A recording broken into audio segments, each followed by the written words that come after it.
मंगलाचरण करेंगे।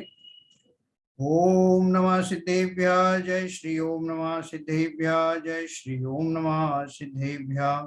मंगलम भगवान वीरो मंगलम गौतमो गणी मंगलम कुंद कुंदाद्यो जयंदर्मोस्तु मंगलम सर्वमंगल मांगल्यम सर्व कल्याण कारकम प्रधानम सर्वधर्माणां जैनम जयतु शासनम जैनम जयतु शासनम जैनम जयतु शासनम।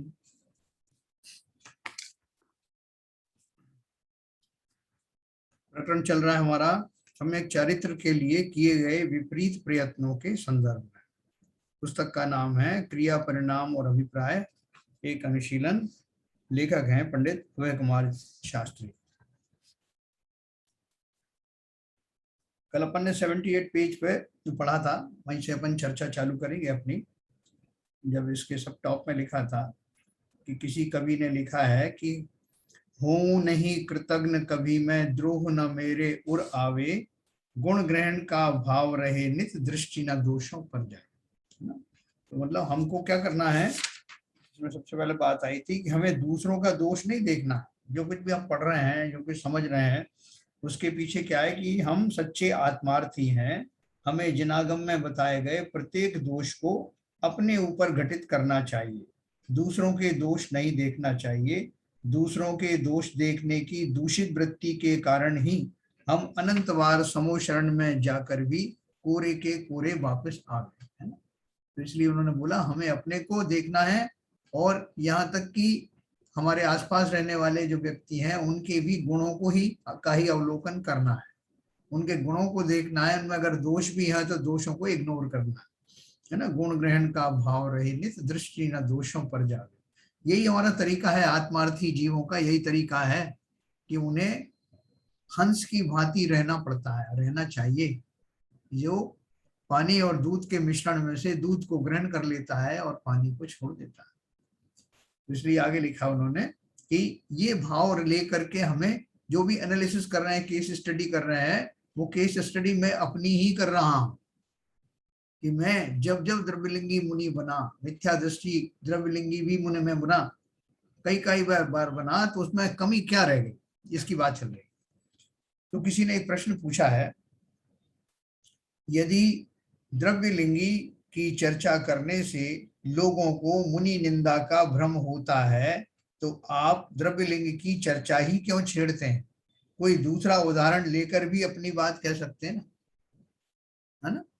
तो वो उत्तर दे रहे हैं, भाई यह पहले ही स्पष्ट किया जा चुका है कि द्रव्यलिंगी मिथ्या दृष्टि मुनि के संदर्भ में ही अभिप्राय की भूल स्पष्ट हो सकती है। हम कोई एग्जाम्पल ऐसा पकड़ते हैं ना जिससे कि वो बात जो कहने जा रहे हैं वो पूरी तरह से समझ में आ जाए। तो बोल रहे हैं सटीक एग्जाम्पल है ये, जिसमें अभिप्राय की भूल समझ में आती है। कैसे आती है?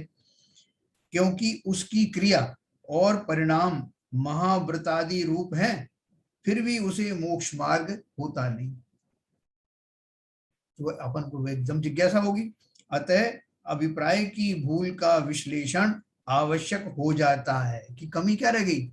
आप बोल रहे क्रिया बढ़िया है, परिणाम भी बहुत अच्छे हैं, लेकिन उसको मोक्ष नहीं होता। तो क्यों नहीं होता? बोले उसका अभिप्राय में कमी थी। तो क्या कमी थी? अतः अभिप्राय की भूल का विश्लेषण आवश्यक हो जाता है। जो विषय भोगों की क्रियाओं और परिणामों में ही उलझे हैं, उनकी तो स्थूल भूलें ही दिख रही हैं, उनके क्रिया और परिणाम के पर्दे ही मैले हैं। जिसके क्रिया और परिणाम के पर्दे पारदर्शी हैं, उसी का अभिप्राय वाला पर्दा दिखेगा। यही कारण है कि अभिप्राय की भूल समझने के लिए द्रव्यलिंगी मुनि की चर्चा की जाती है। क्या बोल रहे हैं? एक स्टेज के ऊपर में 3 पर्दे लगे, तो 3 पर्दे में से पहले 2 पर्दे अगर मैले हैं तो तीसरा पर्दा दिखाई नहीं देगा ना, वो ट्रांसपेरेंट नहीं है। तो अपन अगर किसी की क्रियाएं खोटी हैं, किसी के परिणाम खोटे हैं, तो अपन देख के समझ जाएंगे, अपने को समझ में आ जाएगा भाई ये कारण है इसलिए मोक्ष नहीं गया। लेकिन वो दोनों पर्दे साफ है एकदम, आप कह नहीं सकते कि फिर ये मोक्ष क्यों नहीं गया। तो लेकिन वो दोनों पर्दे जिसके मतलब एकदम ट्रांसपेरेंट है, अच्छे हैं, उज्जवल हैं, उनमें से तीसरा पर्दा दिखाई दे रहा है। हमको समझ आ रहा है कि पहले में तो कुछ दिक्कत है ही नहीं, दूसरे में भी नहीं है, तो तीसरे में कुछ है। तीसरा जो अभिप्राय रूपी पर्दा है, उन्होंने बोला कि इसमें कुछ मैलापन है जिसके कारण मोक्ष नहीं जा पाए। तो वो मैलापन क्या है, ये हम एनालिसिस करना चाह रहे हैं। यही कारण है कि अभिप्राय की भूल समझने के लिए द्रव्यलिंगी मुनि की चर्चा की जाती है। उपर्युक्त द्रव्यलिंगी के अभिप्राय की सूक्ष्म विपरीतता का संकेत करते हुए पंडित टोडरमल जी पृष्ठ 243 पर लिखते हैं। और द्रव्यलिंगी में भी कौन सा वाला द्रव्यलिंगी की बात हो रही, मिथ्या दृष्टि वाले की। अपन ने कल पढ़ा था कि चतुर्गुण स्थान वाला भी द्रव्यलिंगी है, पांचवें गुण स्थान वाला भी है, सातवें वाला भी द्रव्यलिंगी है, साथ साथ भावलिंगी। तो हम किसकी बात कर रहे हैं, हमारा जो केस स्टडी का जो उदाहरण है वो किसका है, द्रव्यलिंगी मुनि मिथ्या दृष्टि वाला है ना, उसकी अपन चर्चा कर रहे हैं। प्रथम तो संसार में, टोडरमल जी क्या बोलते हैं, प्रथम तो संसार में नरकादि के दुख जानकर व स्वर्गादि में भी जन्म मरणादि के दुख जानकर संसार से उदास होकर मोक्ष को चाहते हैं। किसकी बात हो रही है, मिथ्या दृष्टि द्रव्यलिंगी मुनिराज के अभिप्राय की। क्या चाहत है उनकी, संसार में नरकादि के दुख जानकर, स्वर्गादि में भी जन्म मरण के दुख जानकर संसार से उदास होकर मोक्ष को चाहते हैं। बोलेंगे तो फिर इसमें क्या गलती क्या है इसमें, तो आगे लिखा है, सो इन दुखों को तो दुख सभी जानते हैं। थोड़ा भी ज्ञानी होगा, इवन हमारे जैसे अज्ञानी जीव भी इस बात को जानते हैं कि भैया संसार में तो सुख है ही नहीं, संसार में तो दुख ही दुख है, नरकादि में बहुत दुख है, और स्वर्गों के सुख भी जो है वो वास्तव में सुख नहीं है, ये तो अपन भी जान गए। तो वो बोल रहे हैं कि उन मुनिराज ने अगर ये जाना तो कोई बड़ी बात नहीं। आगे क्या है, सो इन दुखों को तो दुख सभी जानते हैं। इंद्र अहिमिंद्रादिक विषयानुराग से इंद्रिय जनित सुख भोगते हैं, उसे भी दुख जानकर निराकुल सुख अवस्था को पहचानकर मोक्ष को चाहते हैं, वे ही सम्यक दृष्टि जानना। क्या बताया उन्होंने कि जो इंद्र अहिमिंद्र है ना, इंद्र अहिमिंद्र कौन है, वो सम्यक दृष्टि जीव है, और वो स्वर्गों के सुख भोग रहे हैं, स्वर्गों के सुख भोग रहे हैं, लेकिन उसे भी दुख जानते हैं, और वो निराकुल सुख अवस्था को पहचान कर वो भी मोक्ष चाहते हैं। अभी देखना आप, दोनों ही, वो जो मिथ्या दृष्टि द्रव्यलिंगी मुनिराज हैं उनका भी ऐसा ही समझ है, और ऐसा ही इंद्र अहिमिंद्र जो सम्यक दृष्टि है उनकी भी ऐसी समझ है। लेकिन फर्क क्या है, तो ये तो बोल रहे हैं कि वो जो मुनिराज है वो तो जो है वो ही उन्हीं दुखों को दुख मानते हैं जो कि मिथ्या दृष्टि, सारे मिथ्या दृष्टि जिनको दुख मानते हैं, और सुख का स्वरूप भी जैसा हम लोग मानते हैं वैसे ही मानते हैं। लेकिन सम्यक दृष्टि कैसा मानता है, बोले इंद्र अहिमिंद्रादिक विषयानुराग से इंद्रिय जनित सुख भोगते हैं, मतलब उनको इंद्रिय जनित सुख तो मिला हुआ है लेकिन उसे वो दुख मानते हैं, और निराकुल सुख अवस्था को पहचान कर मोक्ष को चाहते हैं। निराकुल सुख अवस्था को पहचान कर, अर्थात जैसे अपन ने पहले पढ़ा कि सुख किसे कहते हैं, दुख ना होना ही सुख है, और सुख का अर्थ क्या है, निराकुल अवस्था का होना। किसी भी प्रकार की थोड़ी सी भी आकुलता हो तो जीव सुखी नहीं हो सकता। तो सम्यक दृष्टि क्या है, वो इस बात को बहुत बारीकी से जानता है कि इवन विषय भोगों को भोगने की आकुलता भी दुखमय है, इसलिए वो निराकुलता को भली भांति समझते हैं। निराकुलता किसमें है, विषय भोगों को प्राप्त होने में तो आकुलता भरी पड़ी, उनसे भी निरपेक्ष होकर के जीव जब अपने वास्तविक स्वाभाविक सुख को पहचान लेता है और उसमें स्थिर होना चाहता है, तो वो सम्यक दृष्टि का लक्षण है। तो अभी इसके बाद में आपको एक टेबल बताऊंगा मैं, तो देखो और थोड़ा सा आगे पढ़े। तथा विषय सुखादिक का फल नरकादिक है, शरीर अशुचि विनाशिक है, पोषण योग्य नहीं है। देखो ये कौन सोच रहा है इस तरह की बातें, आप खुद अंदाज लगाना कि ये बात कौन सोच रहा है, सम्यक दृष्टि सोच रहा है कि मिथ्या दृष्टि सोच रहा है। तथा विषय सुखादिक का फल नरकादिक है, शरीर अशुचि विनाशिक है, पोषण योग्य नहीं है, कुटुंब अधिक स्वार्थ के सगे हैं इत्यादि परद्रव्यों का दोष विचार कर उनका तो त्याग करते हैं और व्रतादि का फल स्वर्ग मोक्ष है, तपश्चरणादि पवित्र अविनाशी फल के दाता हैं, उनके द्वारा शरीर का शोषण करने योग्य है, देव गुरु शास्त्रादि हितकारी हैं इत्यादि पर द्रव्यों के गुणों का विचार करके उन्हीं को अंगीकार करते हैं। इत्यादि प्रकार से किसी परद्रव्य को बुरा जानकर अनिष्ट रूप श्रद्धान करते हैं, किसी परद्रव्य को भला जानकर इष्ट श्रद्धान करते हैं, सो परद्रव्यों में इष्ट अनिष्ट रूप श्रद्धान सो मिथ्या है। क्या मैंने आपको बात बताई गहराई से, ऊपर ऊपर से सोचोगे आप तो सही तो कह रहे हैं, इसमें कहाँ गलती क्या है। विषयादिक सुखादिक का फल नरकादि के अपन भी जानते हैं, शरीर अशुचि विनाशी के पोषण योग्य नहीं हम भी जानते हैं, कुटुंब परिवार जो है कोई भी सगा नहीं है, हम तो 12 भाव में पढ़ते हैं। इत्यादि पर द्रव्यों का दोष विचार कर उनका तो त्याग करते हैं। मुझे उनका त्याग क्यों करना है? क्योंकि वो मेरे काम के नहीं। ऐसा द्वेष भाव मेरे अंदर शरीरों के प्रति भी पड़ा हुआ है, सगे संबंधियों के प्रति भी पड़ा हुआ है, और पड़ा ना भी हो तो शास्त्रों में से मैं यही अर्थ निकालता हूं कि वो छोड़ने योग्य है। और ग्रहण करने योग्य क्या है जो मैं सोचता हूं? हाँ, उसमें एक और सोचता हूँ कि जो शरीर है, शरीर से कस करके काम लेने का है, तपस्या आदि करनी है, यही तुमको स्वर्ग आदि दिलाएगा, मोक्ष दिलाएगा। फिर और क्या सोचता हूँ कि देव शास्त्र गुरु ही हितकारी हैं। देव शास्त्र गुरु कौन है? परद्रव्य हैं, वो हितकारी हैं। देखो, प्रारंभ की भूमिकाओं में, नीचे की भूमिकाओं में तो ये जो बातें लिखी हैं वो एकदम सही लिखी हैं, सही लगती हैं और सही हैं उन भूमिकाओं के लिए। लेकिन जब ऊपर की भूमिकाओं की बात करते हैं सम्यक दृष्टि होने के बाद, तो ये सारे ना तो कोई परद्रव्य मुझे दुखी सुखी करते हैं, ना ही स्वाद्रव्य या जो जिन्हें मैं अच्छा मानता हूं वो कोई सुख देते हैं। निमित्त रूप से तो बहुत सारी चीजें मिलती हैं, देवशास्त्र गुरु का भी निमित्त मिलता है, लेकिन निमित्त एक अलग बात है, लेकिन वो मुझे मुक्ति डायरेक्टली दिला नहीं सकती। जब भी मुक्ति मिलेगी जीव को, स्वद्रव्य को स्वद्रव्य स्व के द्वारा भली भांति जानकर स्व में ही विश्राम करना, वही मुक्ति का एकमात्र कारण। तो देखो उन्होंने इसे लिखा है, तथा इसी श्रद्धान से इनके उदासीनता भी द्वेष बुद्धि रूप होती है, क्योंकि किसी को बुरा जानना उसी का नाम द्वेष है। जो मिथ्यादृष्टि जीव है, देखो बारीकी से पकड़ना इसको, वो क्या सोच रहा है? वो सोच रहा है कि जो विषय सुख आदि हैं मैं वैसे तो भोग लेता, लेकिन इसलिए नहीं भोग रहा हूं कि इनको भोगने से शास्त्रों में लिखा है नरक आदि में जाते हैं, इसलिए मुझे नहीं भोगना है डर के मारे।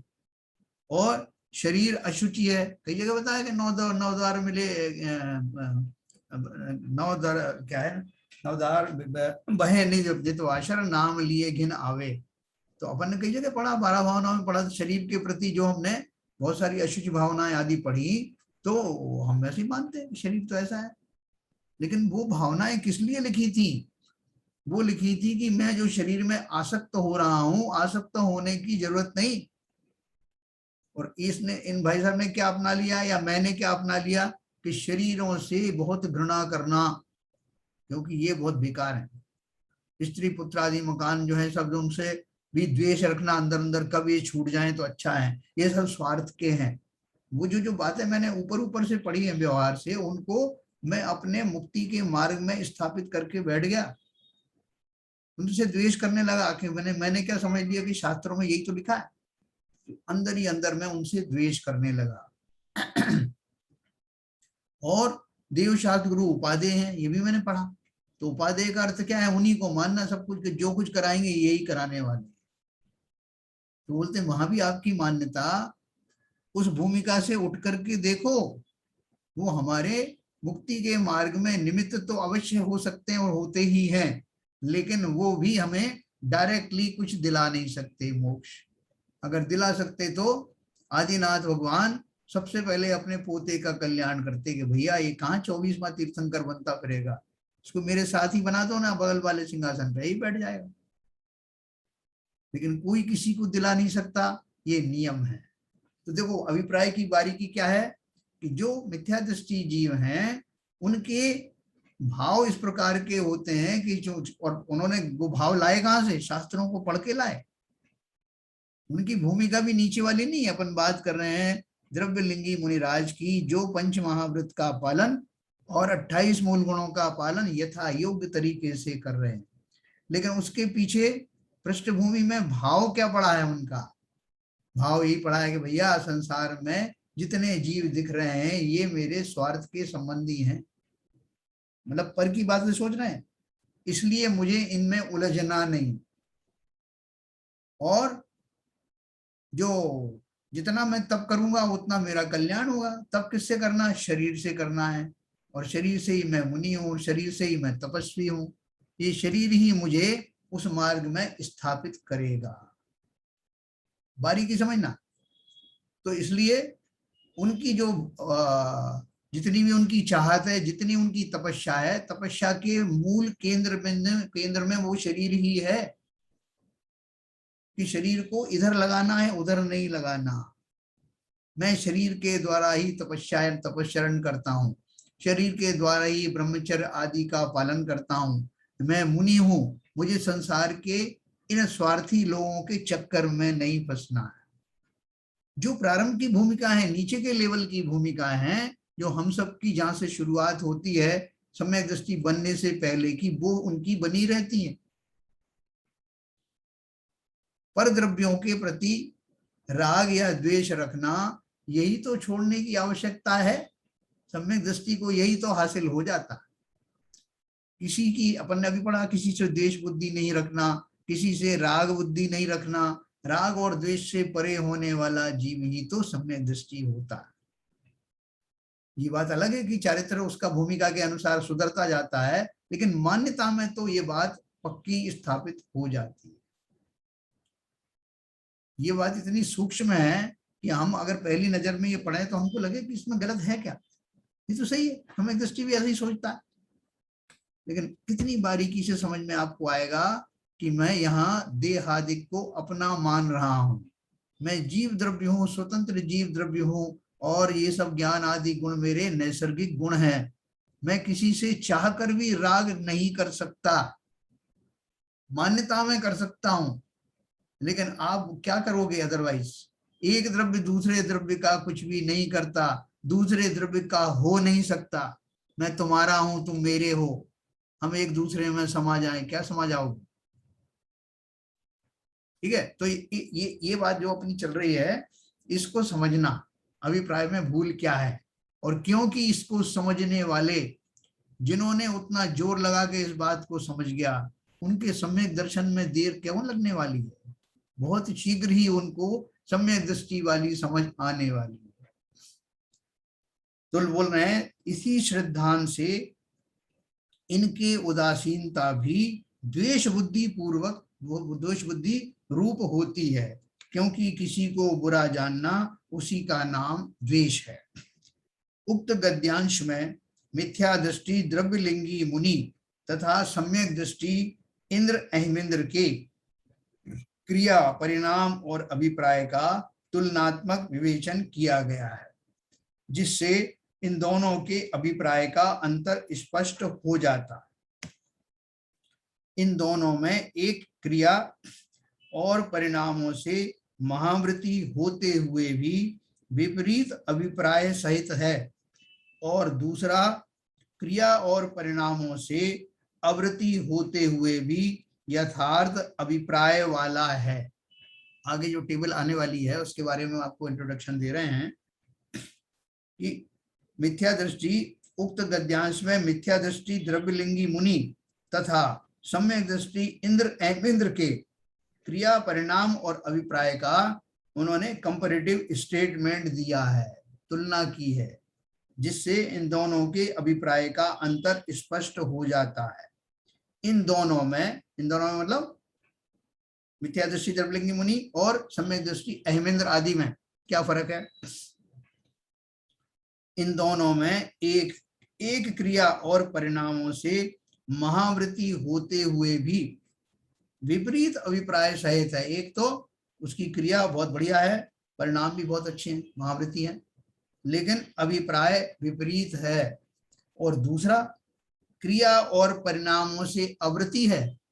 जो अहमेंद्र आदि हैं वो उनकी क्रियाएं भी, क्योंकि विषय भोग रहे हैं, जो मिला है पुण्य के प्रताप में मजबूरी में भोग रहे हैं, और परिणाम भी उनके कैसे हैं, ऐसे तो नहीं है कम से कम जैसे मुनि के हैं महाव्रत आदि पालन करने के, फिर भी उनका अभिप्राय यथार्थ है। उनको ताज्जुब हुआ कि क्या बात कर रहे हैं। इंद्र अथवा चक्रवर्ती आदि ज्ञानी जीवों को अवृत की भूमिका में प्रचुर भोगों की क्रिया और परिणाम होने पर भी अभिप्राय में भोगों में सुख बुद्धि नहीं है, अतः वे मोक्ष मार्गी हैं। क्या बताया? इंद्र अथवा चक्रवर्ती आदि ज्ञानी जीवों को अवृत की भूमिका में, क्योंकि उनको व्रत तो है नहीं, प्रचुर भोगों की क्रिया, उत्कृष्ट भोग मिले हुए उनको, और परिणाम होने पर भी अभिप्राय में भोगों में सुख बुद्धि नहीं है, उनके परिणाम भी उतने उच्च कोटि के नहीं है जितने मुनिराज के हैं। लेकिन क्या चल रहा है, वो जो भोग भोगे जा रहे हैं वो मजबूरी में भोगे जा रहे हैं, क्योंकि वो उस भव की मजबूरी है। उस भव की दो मजबूरी हैं, भोगों को भोगो और संयम धारण नहीं कर सकते। ये दोनों मजबूरियों के बीच रहते हुए भी वो देव ऐसा मानते हैं कि ये सुख किसी काम के है ही नहीं, क्योंकि असली सुख तो निराकुलता वाला है, और उसी की चर्चा वो करते हैं 33 सागर बैठ कर। वह किसी से द्वेष नहीं करते, लेकिन सहज ही उनको समझ में आता है कि क्या क्या है, 2 + 2 = 4 कैसे होता है, तो इसलिए वो मोक्ष मार्गी हैं। इसी अभिप्राय की मुख्यता से ही ज्ञानी के भोगों को भी निर्जरा का कारण कहा जाता है। ये एक जो लाइन है इसके ऊपर बहुत डिस्कशन हुए कि ज्ञानी के भोग भी निर्जरा के कारण है। तो क्या बात कर रहे हो आप, इतना आप पक्ष ले रहे हो ज्ञानी का कि वो भोग भी भोगे तो आप बोलते हो उसको निर्जरा हो रही, और हम जो है भोग ना भोगे तब भी बोल रहे हैं पाप बंद हो रहा है। तो फिर ठीक है, हम भी भोग भोगेंगे खूब और हमारी भी निर्जरा करवा दो। ये कैसे करवा दें? नियम ये है।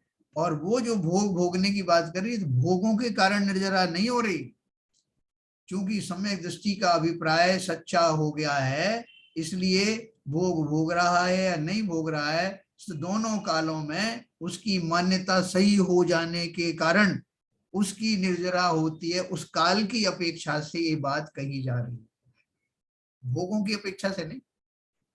कि हर एक काल में जब भी वो भोग भोगता हुआ भी दिखाई देता है, तब भी उसका चिंतन परिष्कृत जाति का चलता है, सम्यक प्रकार से चलता है, इसलिए उस काल में भी उसकी निर्जरा बनी रहती है। इसलिए उपचार से ऐसा कहा जाता है कि सम्यक दृष्टि के तो भोग भी उसका बंध का कारण नहीं बनते, बल्कि निर्जरा उस काल में भी जारी रहती है ना।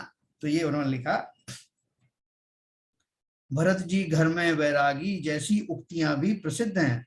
कविवर दौलत राम जी विरचित भजन चिन्ह मूरत दृग धारिन की मोहे रीत लागत है अटपटी भी ज्ञानियों के निर्मल अभिप्राय का चित्रण करता है।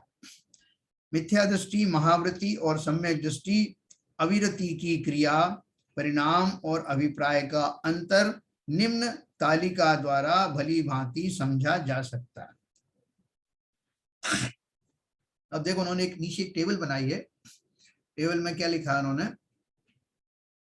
प्रकरण है क्रिया, परिणाम, अभिप्राय, है ना, ये तो है टॉपिक। और अब कंपैरिजन हो रहा है मिथ्या दृष्टि द्रव्यलिंगी मुनि और अवृत सम्यक दृष्टि अहिमेंद्र आदि की। 33 सागर की आयु वाले भी अहिमेंद्र है ना, जो सरवार सिद्धि में, जिनको की वो वास्तव में रहते संतों जैसे हैं।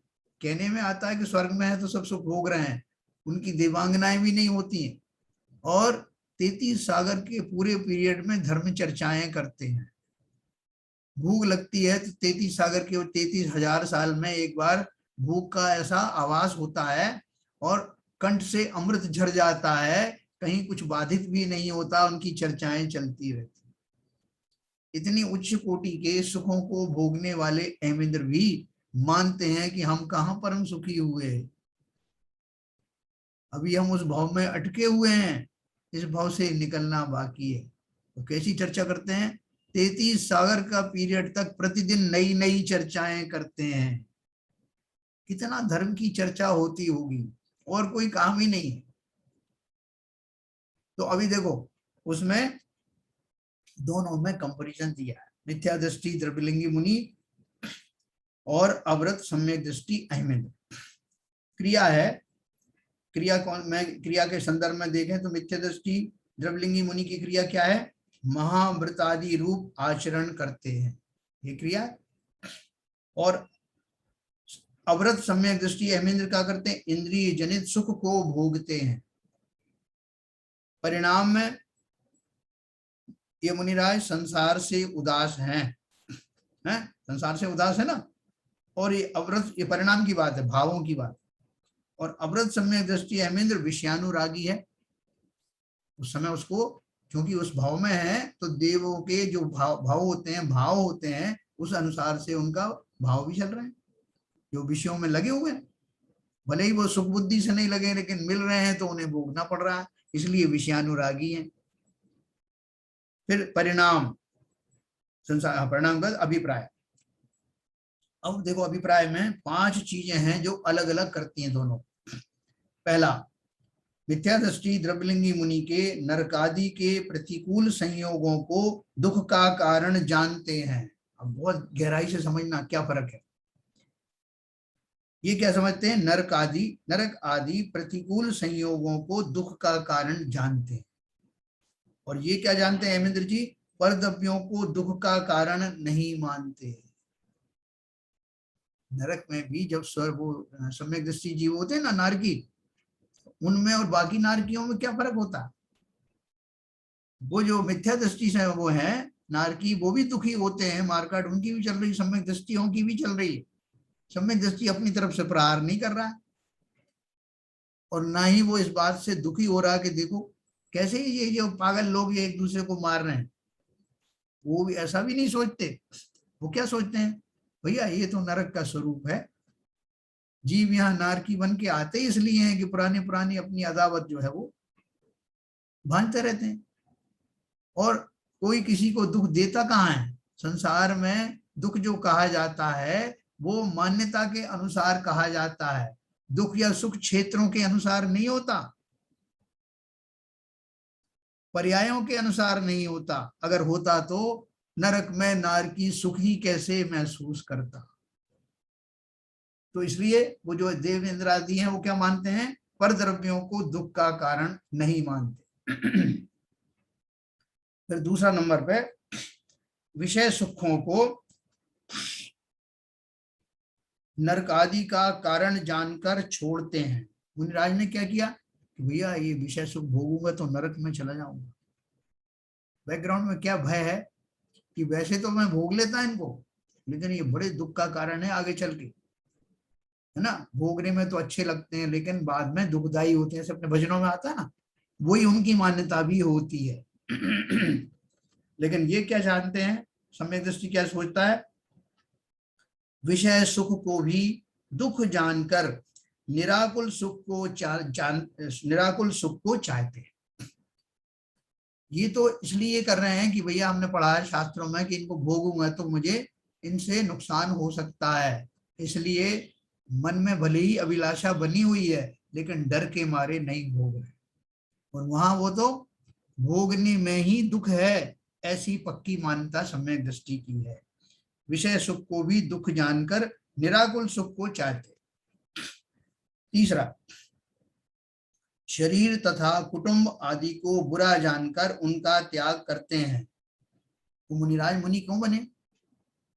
शरीर को भी, शरीर तो छोड़ नहीं सकते, मजबूरी है, लेकिन कुटुंब आदि को बुरा जाना इसलिए त्याग किया, और शरीर को भी बुरा जान करके उससे अंदर ही अंदर द्वेष किया। शास्त्रों में लिखा है भैया इसमें से वो मलद्वार हैं और ये जो है छोड़ने योग्य है, इसमें कोई रुचि नहीं करना। शास्त्रों में लिखा है, इसलिए मैं शरीर से राग नहीं कर रहा हूं, और समता भी नहीं आई, इसलिए द्वेष ही है अंदर ही अंदर। ठीक है।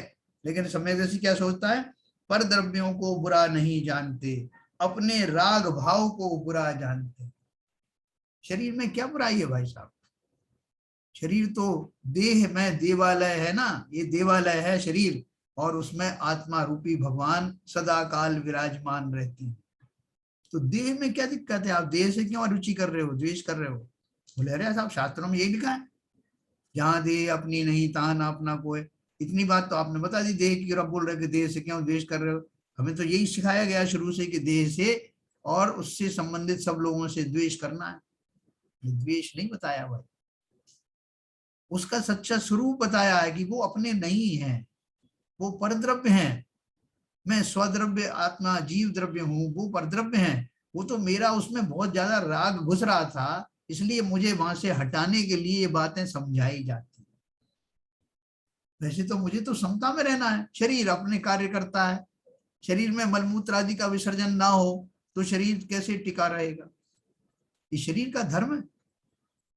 इसी तरह से जितने भी जीव संसार के हैं वो सब अपने अपने मिथ्या ज्ञान के कारण अपना अपना स्वार्थ सिद्ध करने में लगे रहते हैं। इसमें बुरा क्या है? उनके विचारों की, वो भोले जीव में मजबूर हैं, उनको यही समझ में आता है कि इसी में सुख है, इसलिए वो लगे हुए हैं। उनसे भी क्या द्वेष करना? ये सम्यक दृष्टि की दृष्टि है। किसी से द्वेष नहीं, किसी से राग नहीं। पहले राग छुड़ाने के लिए शरीर आदि में ये इतनी ग्लानि बाकी बातें कही जाती हैं, क्योंकि राग को छुड़ाना मुश्किल है, द्वेष तो जल्दी छूट जाता है। राग हटा करके पहले जीव उसमें द्वेष में आ जाता है। अच्छा, राग छुड़ाया ना शरीर आदि से, तो मैं कल से शरीर की परवाही नहीं करूंगा, ये महास्वार्थी है।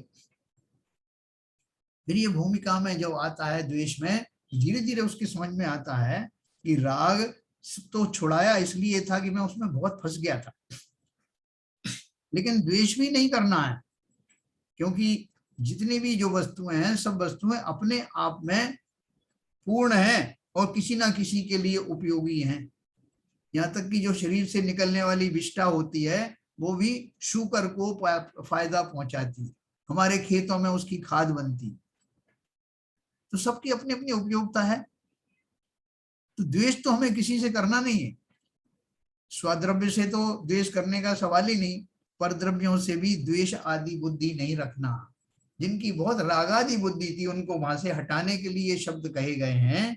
लेकिन एक बार समझ जाने के बाद राग नहीं, द्वेष नहीं, तो क्या आना है? समता आनी है। जैसा द्रव्य है, जैसे बने हुए हैं, उनको उसी प्रकार से समझना, देखना, यही तो वस्तु स्वरूप को समझना है। वस्तु स्वरूप विचार खुशी से सब दुख संकट सहा करे। एक लाइन में क्या गजब लिखा है कि जिसने वस्तु स्वरूप समझ लिया उसको काय का सुख और काय का दुख, सब संकट उसके लिए सहज हो जाते हैं। तो देखो, हमने पॉइंट नंबर 3 देखा, शरीर तथा कुटुंब आदि को बुरा जानकर उनका त्याग करते हैं, बुरा जानकर। और ये क्या बोल रहे हैं सम्यक दृष्टि, पर द्रव्यों को बुरा नहीं जानते, अपने राग या द्वेष भाव को ही बुरा जानते हैं। फिर चौथे नंबर पर है, व्रत आदि को स्वर्ग मोक्ष का कारण मानते हैं। जो अभी जो हमारे मुनिराज हैं, या हम जब मिथ्या दृष्टि मुनिराज थे तब हमने व्रत आदि को स्वर्ग मोक्ष का कारण माना था। भाई साहब, ये व्रत उपवास क्यों कर रहे हो? बोले शास्त्रों में पढ़ा नहीं तुमने, पूजन में लिखा है। क्या लिखा है? कि ये इनसे स्वर्ग भी मिलता है और मोक्ष भी मिल जाता है। ये दोनों मिल जाता हो ना? लिखा है, मुक्ति मुक्ति दातार 24 जिनराज व्रत। बोले भुक्ति का अर्थ क्या है? भोग आदि मिलते हैं, और भोग आदि सबसे अच्छे स्वर्गों में मिलते हैं। मुक्ति मुक्ति दातार 24 जिनराज व्रत। तो बोले फिर आप क्यों कर रहे हो? बोले भाई साहब ऐसा है, इसमें से भुक्ति तो मैं ले लूंगा और मुक्ति आप ले लेना, अगर आपको बहुत पसंद है तो। पूजन अपन दोनों ही करते हैं, व्रत आदि अपन दोनों धारण करें, और उसमें से भुक्ति मैं ले लूंगा, मुक्ति आप ले लेना। ऐसा नहीं है। वहां तो क्या कहा, उन भाव को हम पूजा के भाव भी नहीं समझते। उन्होंने बोला भुक्ति मुक्ति दातार 24 जिनराज। उसका अर्थ क्या है? कि छोटे मोटे सुख आदि भौतिक सुख तो यूं ही मिल जाते हैं, लेकिन परंपरा से इन व्रतों का सही स्वरूप जान करके जब इनको अपनाता हूं तो एक दिन मुक्ति के लिए भी ये निमित्त बन जाते हैं। डायरेक्टली नहीं, निमित्त बन जाते हैं। किसी ने उसका और भी एक अच्छा अर्थ निकाला कि भुक्ति मुक्ति दातार का अर्थ यह है कि जहां भुक्तियों से भी मुक्ति मिल जाए। इन वस्तुओं में जो मेरी भोगादि की कल्पना है, भोगादि में मेरी रागादि बुद्धि है, उससे भी मुक्ति मिल जाती है। ऐसा व्रत नियम संयम का आचरण मैं करता हूं। कैसा बढ़िया बढ़िया अर्थ करते हैं लोग। तो देखो उन्होंने क्या लिखा, वो जो हमारे मुनिराज हैं, हम जब मुनिराज थे मिथ्यादर्शी मुनिराज, तो हमने क्या सोचा, व्रत आदि को स्वर्ग मोक्ष का कारण मानते हैं।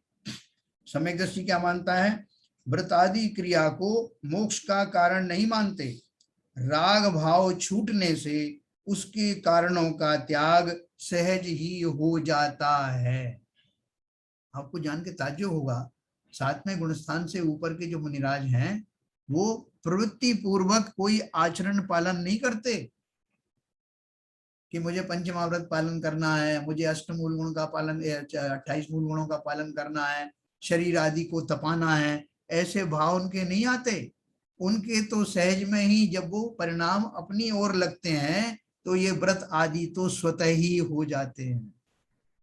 व्रत किसे कहते हैं, उन सबसे सुख बुद्धि छूट जाना, उनसे रागादि बुद्धि छूट जाना, इन्हीं को तो हम व्रत संयम कहते हैं। और उनके अबुद्धि पूर्वक छूट जाते हैं, कुछ करने का भाव ही नहीं होता। ऊंची भूमिका। तो इसलिए वो सम्यक दृष्टि क्या मानता है, व्रतादि क्रिया को मोक्ष का कारण नहीं मानता। राग भाव छूटने से उसके कारणों का त्याग सहज हो जाता है। देखो अपन जो नियम व्रत नियम क्यों पाल रहे हैं, जैसा मुझे चारित्र का पालन करना, और ये चारित्र के भाग हैं, ये व्यवहार चारित्र हैं। सम्यक चारित्र क्या है, क्योंकि राग भाव का छूटना अर्थात वीतरागी भावों का आना ही वास्तविक चारित्र है, वही निश्चय चारित्र है। तो बाह्य चारित्र को अंगीकार करके अंदर के चारित्र में आरूढ़ होना हम चाहते हैं, वही वास्तविक मुनिपना है। तो सम्यक दृष्टि जीव को ये बारीकी पता है कि बाहर के जो कुछ भी देह से करने वाले जो तपादि हैं वो तो निमित्त हैं। किस बात के निमित्त हैं, जिनके द्वारा मैं अपने चारित्र में से, अपने निश्चय चारित्र में से पूर्ण रागादि भावों से निवृत्त हो जाऊं, जिससे वास्तविक चारित्र प्रकट हो। देखो आप जो जो इसकी गहराई में जाओगे आपको आनंद आएगा, चर्चा करने में ही आनंद आएगा। इतनी उत्तम बात है। मैं अब चारित्र का अर्थ समझने लगा हूं। चारित्र का अर्थ है अपने आत्मा के अतिरिक्त अपनी बुद्धि को और कहीं भी स्थापित ना होने देना ही चारित्र है। स्थिरता निज में प्रभु पाऊं जो अंतर का कालुष धोती। तो देखो ये हमने कौन सा पॉइंट पढ़ा, चौथा नंबर का, कि सम्यक दृष्टि क्या और उसमें क्या फर्क हुआ। व्रतादि को स्वर्ग मोक्ष का कारण मानते हैं, अपन भी मानते हैं, तब भी मानते थे जब हम विद्यादृष्टि मुनि थे, और अभी भी मान रहे हैं जब हम मुनि नहीं है, लेकिन विद्यादृष्टि अभी भी है, इसलिए हम भी मानते हैं। और सम्यक दृष्टि जीव की और हमारी मति में क्या फर्क हो गया, वो व्रतादि क्रिया को मोक्ष का कारण नहीं मानते। राग भाव छूटने से उसके कारणों का त्याग सहज हो जाता है। राग भाव छूटा तो सब ये परद्रव्यों से पर से में जो परपना है वो अपने आप छूट जाता है, उन्हें छोड़ने की आवश्यकता थोड़ी। अभी तो मैं वो जैसे अपन ने गाड़ी चलाने की बात करी थी ना, कि गाड़ी चलाने में शुरू शुरू में आपको सीखना पड़ता है कौन सा ब्रेक है, कौन सा क्लच है, कौन सा स्टीयरिंग है। लेकिन जब हम निपुण हो जाते हैं तो हमें वो सीखने की, याद करने की जरूरत नहीं पड़ती कि अभी ये या पैर पैर रखूं ब्रेक पर, अपने आप हो जाता है। ऐसे ही उन ज्ञानियों को ये बात की प्रैक्टिस होने से, रागादि भाव छूट जाने से अपने आप ही यथा योग्य भूमिका के अनुसार चारित्र के उन लेवल में जाकर स्थापित हो जाते हैं। चतुर्थ गुण स्थान वाला अपनी भूमिका के अनुसार चारित्र में, पांचवें गुण स्थान वाला अपने भूमिका में, सातवें गुण स्थान वाला अपनी भूमिका में, और वो हो जाता है। तो ये हमने 4 पॉइंट पढ़े। 5वां पॉइंट देखिए, देव गुरु शास्त्र आदि परद्रव्यों को भला जानकर उन्हें अंगीकार करते हैं। क्यों, हमने शुरू में यही सब पढ़ा ना, हमने कोई गलती नहीं की। क्यों, उन भूमिकाओं में वो पाठ ऐसे ही पढ़ाए जाते हैं। क्या पढ़ाया जाता कि क्या हे है, क्या उपादेय है, और क्या गे है। गे, उपादेय और हे, ये तीन तरह की चीजें हमने पढ़ाई थी। जो जानने योग्य हैं वो गे है, जो छोड़ने योग्य हैं वो हे है, और जो ग्रहण करने योग्य हैं वो उपादेय है। ये अपन ने पढ़ा था। और उसमें भी उपादेय की परिभाषा में हमने यही पढ़ा था, देव शास्त्र गुरु आदि उपादेय हैं। ये सब व्यवहार में हमने पढ़ा और सीखा और जाना, और वो सही भी अपनी जगह पर। लेकिन अब बात थोड़ी आगे की आ गई।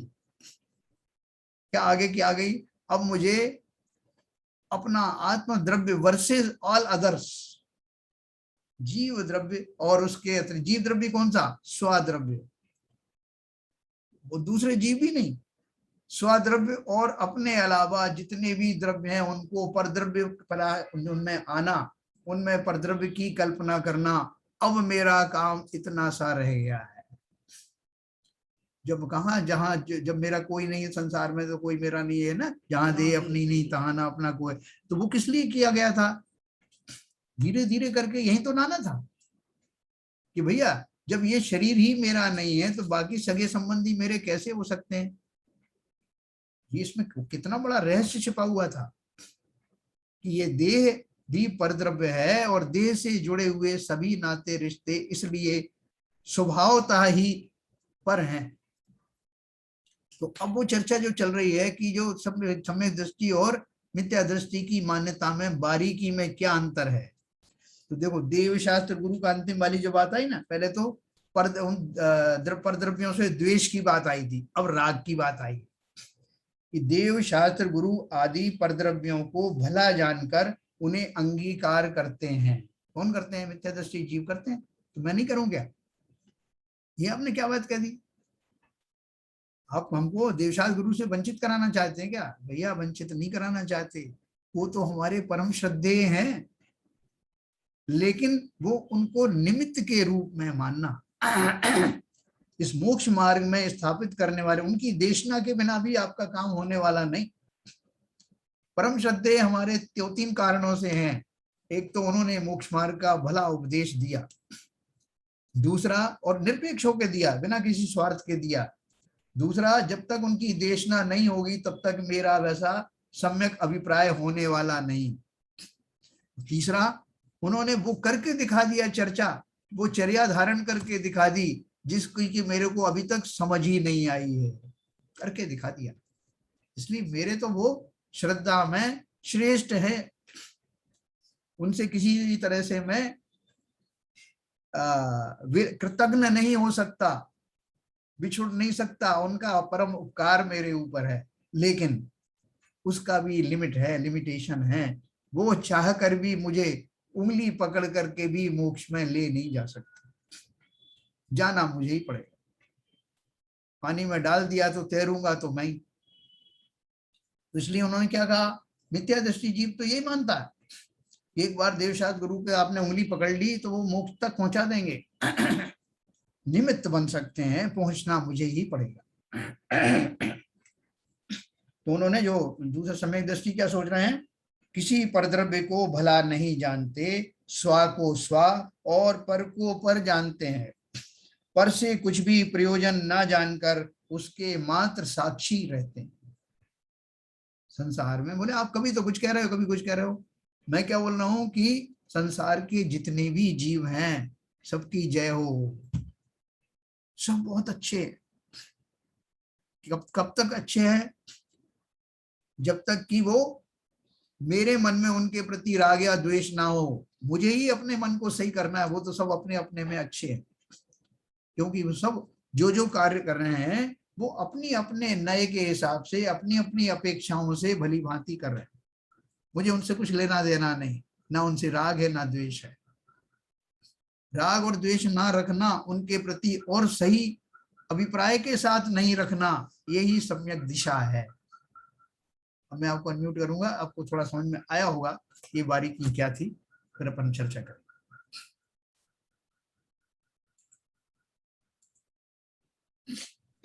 जैन साहब जी। अच्छा, आपने इसमें लिखा है ये इंद्र इंद्र महेंद्र, ये तो स्वर्ग में है। हाँ स्वर्ग में तो देव संयम धारण कर नहीं सकते, जी। तो यहाँ उनको महाव्रतधारी क्यों बताया है? कहाँ बताया? इसमें लिखा है ना, देखिए यहाँ पर लिखा है। महाव्रतादि रूप आचरण करते हैं। हाँ वो तो ऊपर देखो हेडिंग क्या लिखा है, मिथ्या दृष्टि द्रव्यलिंगी मुनि, हेडिंग वो है। नहीं नहीं, इसमें नहीं कह रहा हूँ, पेज हाँ 79 पे। ये 79 पे। हाँ हाँ, कहाँ लिखा है?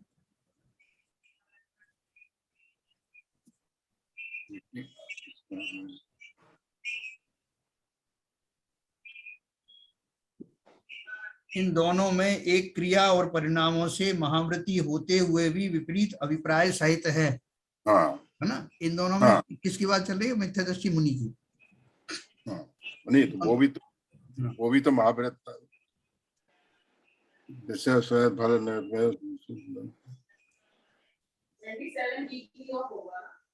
परिजन दिया ना, एक मुनि का दिया है और दूसरा उनके सम्यक दृष्टि देव का दिया है, और दूसरा क्रिया और परिणामों से अवृत्ति होते हुए भी यथार्थ अभिप्राय वाला है। दूसरा कौन सा है? वो अहमेंद्र है। अच्छा अच्छा अच्छा, नहीं मैंने पढ़ा था अभी मैं। यही लाइन आपने पढ़ी होगी 79 पेज पर। इन दोनों में एक क्रिया परिणाम में महावृत्ति होते हुए दूसरा क्या हो? अवृत्ति। अच्छा, अवृत्ति है, ठीक। हाँ ठीक है सर, और बताएं। मेरा तो इतना ही था सर एक प्रश्न था।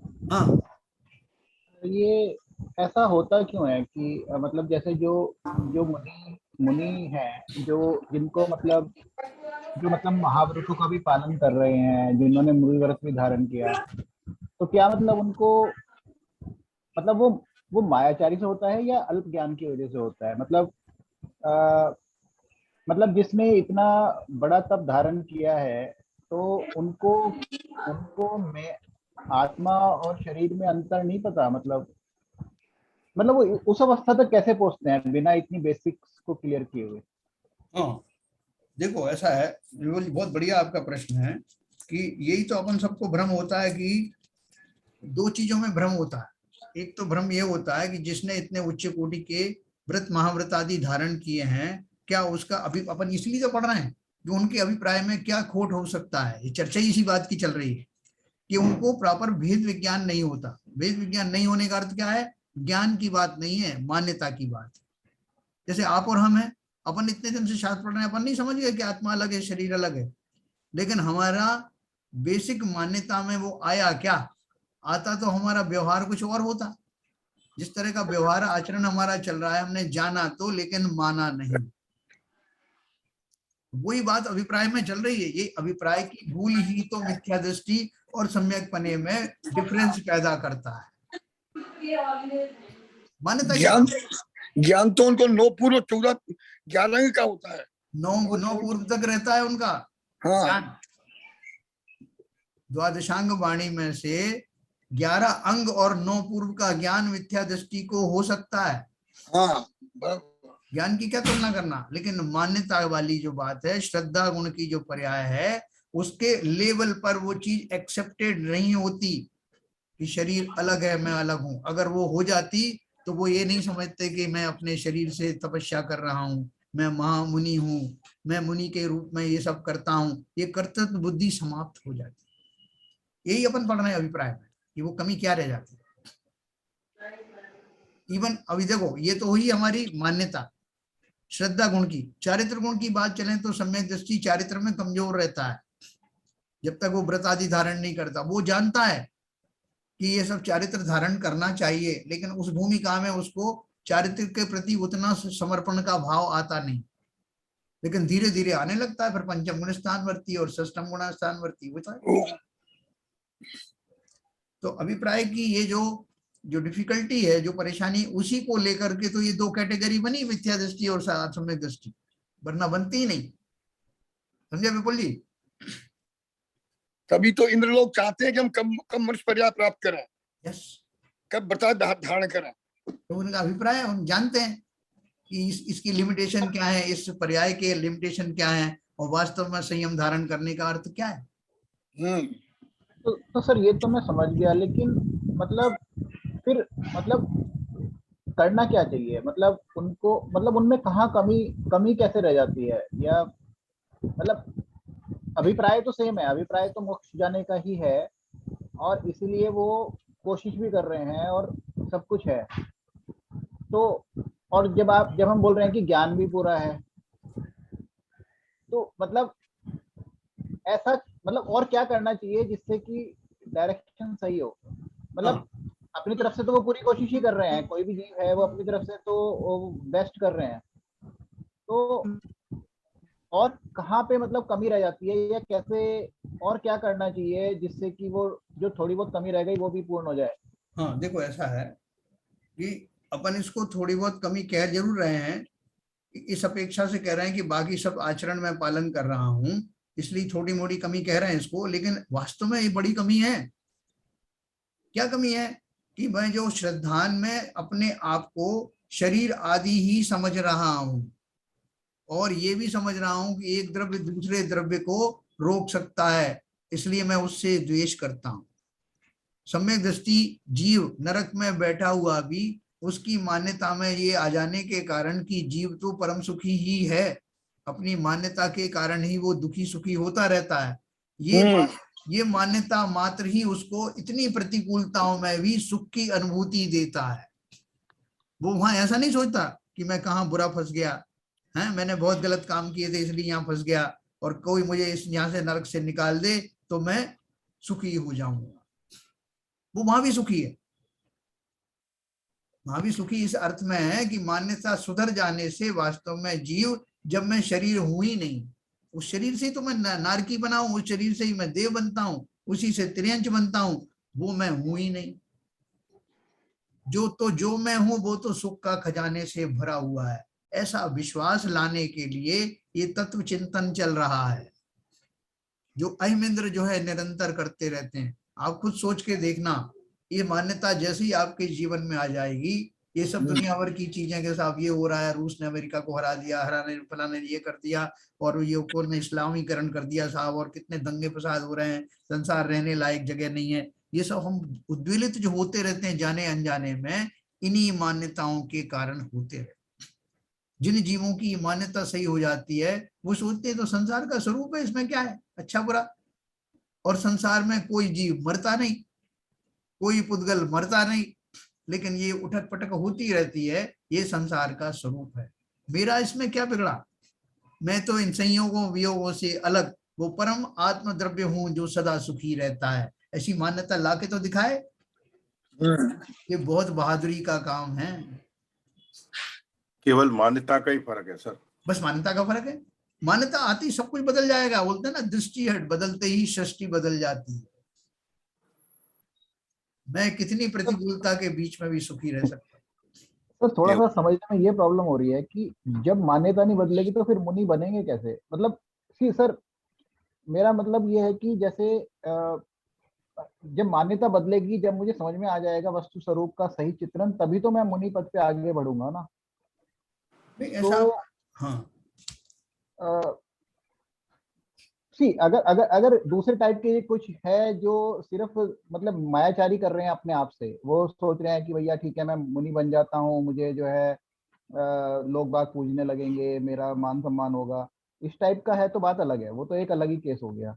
लेकिन जो वास्तव में मोक्ष जाना चाहते हैं उन, और अ, वो चाहते हैं कि भैया मैं वही वो सब करूं जिस जिससे मैं उस मार्ग पे सही से बढ़ पाऊं। ठीक है सर, थोड़ा और समझ मतलब मेरे को ये देखो आपने बहुत बढ़िया बात कही, अनजाने में आपको एक्सप्लेन करता हूँ आप जो क्या कहना चाहते हो। हमारे यहाँ बड़े बड़े पंडित हुए हैं, पंडित दयानंद राय जी, पंडित टोडरमल जी जिन्होंने खुद ये शास्त्र लिखा, दयानंद राय जी, दौलत राम जी, पंडित बनारसी दास जी, ये बड़े बड़े पंडित और विद्वान हुए, पहले भी और अभी भी हुए। इनकी श्रद्धाएं तो सम्यक हो गई, इस श्रद्धा के सम्यक होने के कारण वो ये समझ गए कि अभी हमारा चारित्र गुण का वो लेवल आया नहीं है कि हम मुनि बन जाएं।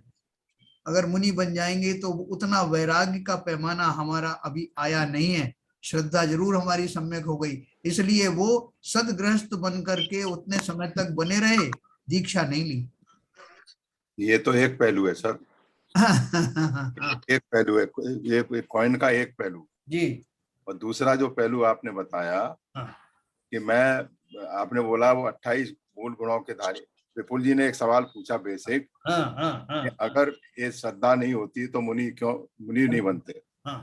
मैं जो समझ पाया हूँ, मुनि इसलिए बने कि उन्होंने व्रत धारण करना शुरू कर दिया, पहले अनुव्रत लेना शुरू किया, महाव्रत ने चारित्र में उन्होंने राग द्वेष कम कर दिए अपने, पूरा सारा सिस्टम उनका, मतलब उसमें आपने बोला उनके मंद कसाई हैं, परिणाम भी क्या कहते हैं बिल्कुल शुभ हैं।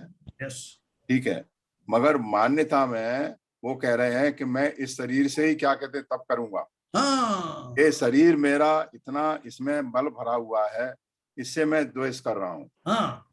तो जब तक ये मान्यता नहीं निकलेगी कि शरीर तो मेरा है ही नहीं, जो कुछ है ये तो इस शरीर पुतगल द्रव्य का स्वरूप है। बहुत बढ़िया बात कही है, बहुत सही कहा, बिल्कुल समझ पाया हूँ अंतर, वो ये अंतर समझ पाया हूँ। बहुत बढ़िया है, बिल्कुल सही कहा है। इस मान्यता को कौन निकालेगा, आप ये बताओ? खुद ही निकालेगा, स्व का स्व पर स्व और पर का भेद तो मैं ही करूंगा ना, द्रव्य मुनि करेगा। बिल्कुल बिल्कुल, अपन सब इसके साक्षी है ना, हम कितनी बार जो है द्रव्यलिंगी मुनि बने। नहीं, ये तो साहब आपकी कहने की बात है। और ये वास्तविकता भी है, सोचने की बात है, मगर जो वास्तविक स्वरूप, संसारी स्वरूप जो दिख रहा है, विपुल जी जो कह रहे हैं कि जो मुनि बन गए, इतना बड़ा तप कर रहे हैं, इतने व्रत कर रहे हैं, पूरे 28 गुणों के धारी हैं, और उसके बावजूद भी उनको अचंभा हो रहा है कि उनको ये श्रद्धा क्यों नहीं है। ये सोचने वाली बात है। बट नेचुरली ये पहला क्वेश्चन आता है, तो उसी का तो आपने 5 दिन से विवेचन किया है। वही बात चल रही है। देखो इंद्र, आपने समय हो रहा है, मैं एक लास्ट बात बोल के आपको समाप्त करूंगा। अपने इंद्रभूति वो थे ना, गौतम गणधर जो इंद्रभूति पहले थे, ब्राह्मण थे, और ब्राह्मणों में उत्कृष्ट आचार्य पद पर शोभित थे। ठीक है, जैन भी नहीं थे, और ज्ञान इतना था उनको जबरदस्त की 11 अंग और 9 पूर्व के बराबर उनका ज्ञान था। होने जा रहा था, मैंने लगा दिया। लेकिन उनको क्या कमी थी? बहुत अहम भाव बहुत था, मैं ज्ञानी हूँ, मुझे ये आता है, मुझे वो आता। तो वो शरीर आश्रित ज्ञान को और अपने पद के ऊपर अहम भाव था। ज्ञानी तो बहुत थे, आत्मा का स्वरूप भी वो आपको समझा सकते थे कि क्या है क्या नहीं है, लेकिन श्रद्धान के लेवल पर नहीं था। इसलिए वो तब तक मिथ्या दृष्टि ही थे। जब इंद्र उनके पास आया ब्राह्मण का वेश धारण करके, और उन्होंने कहा कि महाराज, मेरे गुरुजी ने मुझे एक श्लोक सुनाया है, और उसका अर्थ समझाने से पहले वो मौन हो गए। अब इसका अर्थ तो आप ही समझा सकते हो। तो जिन्हें इतना घमंड था अपने ऊपर, इतने पद के ऊपर बैठे हुए थे, उन्होंने वो श्लोक सुन करके दांतों तले उंगली दबा ली। क्या बात कर रहे हो, ऐसा श्लोक? तो ज्ञान तो था, उसका अर्थ भी वो समझ गए, लेकिन उनकी जिज्ञासा हुई कि ऐसा ज्ञानी कौन है जिसने ये श्लोक बोला, मुझसे भी ज्यादा ज्ञानी। तो उन्होंने कहा कि मैं तुमको कुछ उपदेश नहीं दूंगा, अर्थ नहीं बताऊं, उनके पास ले चलो, वहां जाके बताऊंगा। और यही वो चाहते थे। और वहां जाते ही मानस्तंभ को देख करके उनका जो मान कषाय थी वो गलित हुई, विनम्रता आ गई, और देख करके उनको, जिनराज को, उनको सम्यक दर्शन की प्राप्ति हुई, अर्थात उन्होंने अपनी मान्यता सुधार ली। महामुनि बन गए, सदारते ही मने पर्याय ज्ञान प्रकट हो गया। 4 ज्ञान के धारी हो गए। ठीक है विपुल जी, तो ये मान्यता बदलना बहुत आसान भी है और बहुत मुश्किल भी है। हाँ, सही बात है। सहज भी है, आसान भी है, कठिन भी है। आज तक नहीं हुई इसलिए कठिन है, लेकिन एक क्षण की भूल है इसलिए सरल भी है। ओहो, क्या बात है। क्लियर हो गया सर, काफी क्लियर हुआ।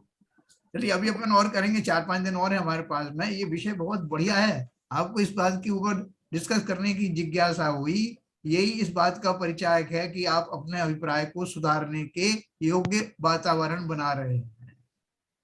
सुनने की रुचि तो आ रही है, बहुत बढ़िया। बिल्कुल आ रही है। बहुत बढ़िया।